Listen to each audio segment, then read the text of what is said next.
सौरभ जी, ये सवाल मैं आपसे पूछना चाह रहा हूं कि क्या ये जो पूरा एक तरह से एसआईआर को लेकर जो विरोध हो रहा है, क्या बीजेपी के कई नेता ये आरोप लगाते हैं कहीं ना कहीं ममता बनर्जी की ये मुस्लिम तुष्टीकरण की राजनीति की वजह से हो रहा है? क्या आप इससे सहमत हैं?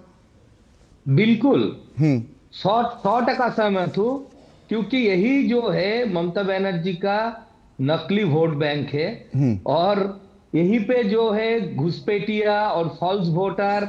और आप अगर बंगाल का जो चुनाव नतीजे है, किसी भी चुनाव उठा के देख लीजिए, तो वहां पे पूरा बंगाल का एक आंकड़ा आपको नजर में आएगा। और ये कुछ कुछ ही सीटों में, 70-80 विधानसभा सीटों में, यहाँ का वोट परसेंटेज बोलिए या डिफरेंसेस ऑफ वोटेज बोलिए, इसमें आपको एक एबनॉर्मलिटी दिखेगा।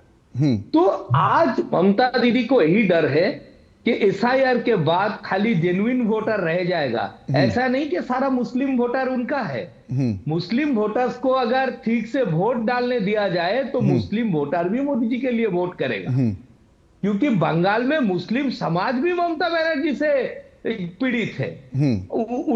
जो चोरी अगर हुआ है, जो नौकरी चोरी हुआ है, तो उसमें मुस्लिम समाज का भी लोग है।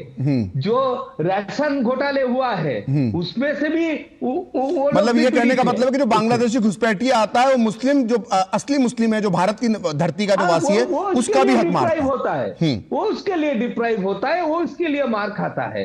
तो उनको भी जब वोट डालने का मौका मिलेगा, वो भी इसका जवाब देगा। इसीलिए आप देखिए एक मुख्यमंत्री का कितना डेस्परेशन है कि निर्वाचन आयोग को चिट्ठी लिख के बोल रहा है कि एसआईआर को रद्द कीजिए। अगर आपको आपका इतने 15 साल का काम पे भरोसा है, आपको अगर आपका कॉन्फिडेंस है कि आप लोगों के लिए काम किया है, लोग अपने साथ है, तो आपको किस बात की डर है? सीट मिलेगा, एसआईआर हो जाए या कुछ भी हो जाए, आपको क्या डर है? आपके पास अगर लोगों का वोट है तो आप किस बात के लिए डर रहे हैं?